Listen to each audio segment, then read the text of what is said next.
Hello दोस्तों। आज मैं आपकी खिदमत में एक पिता की कहानी लेकर हाजिर हुआ हूँ। ये स्टोरी एक पिता के जज्बातों की कहानी है। ये दिल को छू जाने वाली स्टोरी आप लोगों के साथ शेयर करने का मतलब मेरा यही है कि मैं पिता की भावनाओं को आप लोगों के साथ बहुत ही सुंदर स्टोरी में पिरोकर आप लोगों से शेयर कर सकूं। आपने माँ के बारे में तो बहुत सुना होगा, बहुत जगह पढ़ा भी होगा। माँ के लिए अच्छी अच्छी हिंदी कहानियाँ भी लिखी गई हैं, लेकिन पिता के बारे में बहुत ही कम लिखा गया है।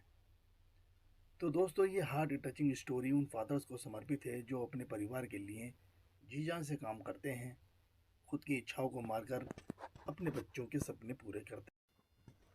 इस कहानी का पात्र एक लड़का है जिसका नाम अमन है। ऐसा हम समझते हैं कि वो अमन मैं हूँ। अब जो कुछ भी होता है वो मेरे साथ होता है। तो ये कहानी हम शुरू करते हैं। जब मैं घर से गुस्से से बड़बड़ाते हुए निकल आया था और बस स्टैंड की तरफ आगे बढ़ने लगा, मैं मन ही मन बड़बड़ा रहा था। पता नहीं कितने पैसे छुपा के रखे हैं, लेकिन मेरे लिए एक बाइक नहीं ले सकते। अब मैं यहाँ से चला जाऊँगा और तब तक वापस नहीं आऊँगा जब तक कि मैं खुद के पैसों से बाइक नहीं खरीद लेता।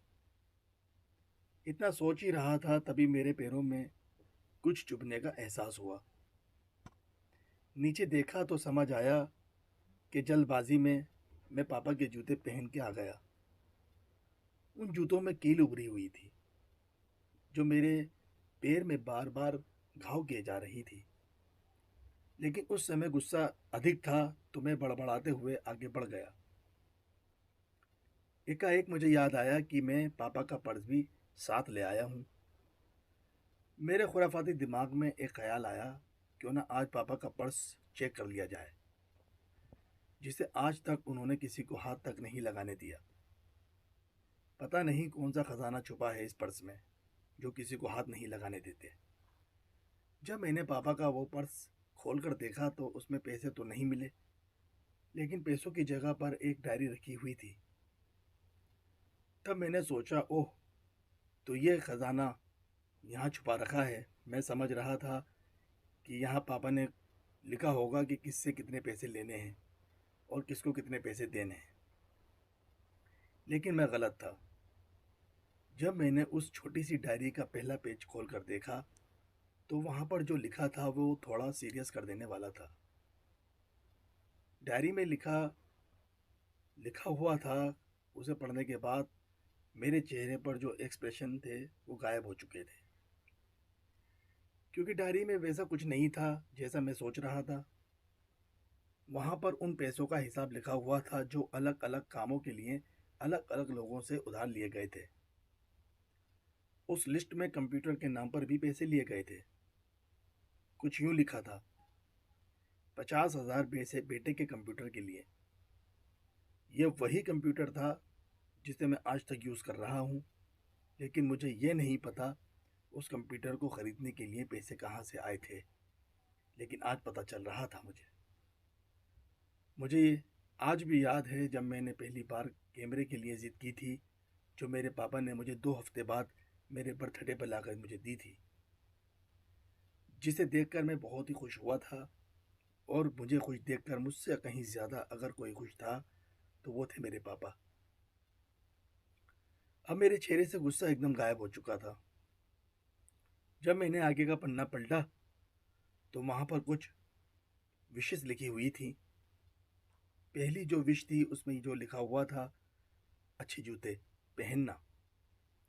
ये बात मेरी कुछ समझ में नहीं आई। तभी मेरा पाँव अचानक सड़क पर भरे हुए पानी पर जा पड़ा और तभी मेरे पाँव में कुछ गीलापन होने का एहसास हुआ। जब मैंने जूता उतार कर देखा तो उसका तला टूटा हुआ था। ये देखकर मुझे डायरी में लिखी बात याद आ गई। तभी मुझे माँ पापा की कई बातें भी याद आ रही थी कि कैसे माँ जब कहा करती थी पापा से, अब तो जूते पुराने हो गए, नए ले लीजिए, तो पापा अक्सर ये कहकर टाल दिया करते थे, जूते अभी और चलेंगे, अभी कुछ दिन पहले तो लिए थे। मुझे आज समझ आ रहा था कि कितने दिन और चलेंगे। साथ ही साथ ये भी समझ आ रहा था कि पापा पर्स को क्यों छुपा कर रखते थे। तभी उस डायरी को पढ़ते हुए बस स्टैंड पर खड़ी बेंच पर आकर मैं बैठ गया। अब उस डायरी का आखिरी पन्ना बचा हुआ था। उस पन्ने को जब मैंने पलट कर देखा तो वहां कल की डेट लिखी हुई थी। तारीख के नीचे लिखा हुआ था 50,000 रुपये बाइक के लिए। बस इतना पढ़ा और दिमाग सन रह गया। अब मेरे मन में कोई शिकवा गिला नहीं बचा। बस मेरी आंखों से आंसू चले जा रहे थे। मुझे आज तक नहीं पता तब मैं क्यों रोए जा रहा था। अब मैं जल्दी से घर की तरफ भागा, लेकिन जूतों की वह कील पाँव में अब तक घाव बनाने में कामयाब हो चुकी थी। मैंने जूतों को रास्ते में ही निकाल कर फेंक दिया और भागते लड़खड़ाते हुए घर जा पहुंचा। लेकिन पापा घर पे नहीं थे। मैं समझ गया वो कहाँ गए थे। मैं सीधा पास वाली बाइक एजेंसी की तरफ भागा।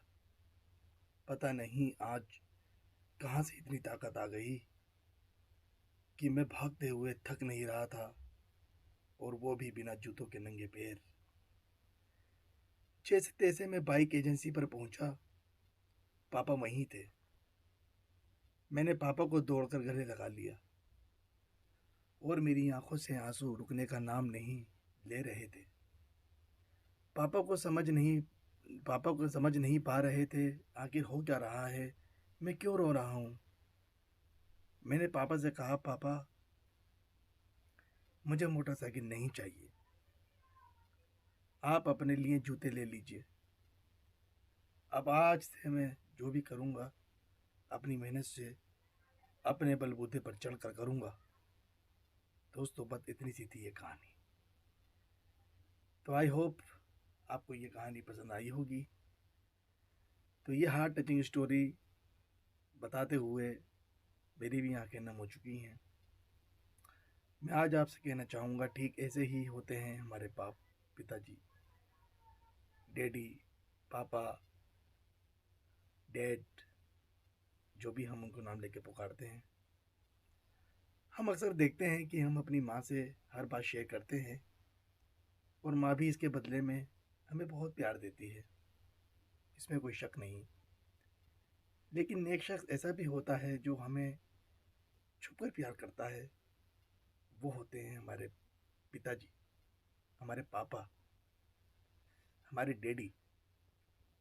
ये परिवार में एकमात्र ऐसा व्यक्ति होता है जो अपने बच्चों से उन्हें बिना जताए छुपकर प्यार करता है। खुद की इच्छाओं को मारकर बच्चों के लिए सपने देखता है और उनकी खुशी में ही खुश हो जाता है। मुझे नहीं पता कि आप अपने पेरेंट्स की इज्जत करते हो या नहीं, लेकिन अगर आपके पास पेरेंट्स हैं तो आप बहुत खुश नसीब हो, क्योंकि इस दुनिया में बहुत से लोगों को तो पेरेंट्स का प्यार भी नसीब नहीं होता। अंत में मैं यही कहना चाहूँगा कि माँ बाप की भावनाओं का सम्मान करें। तो दोस्तों, मुझे उम्मीद है आपको ये कहानी ज़रूर पसंद आई होगी। अगर आपको ये कहानी पसंद आई है तो आप हमारे चैनल को सब्सक्राइब करें, वीडियो को लाइक करें, ताकि आपको आने वाली और भी बेहतरीन बेहतरीन कहानियाँ सुनने का मौका मिले। तो गुड बाय।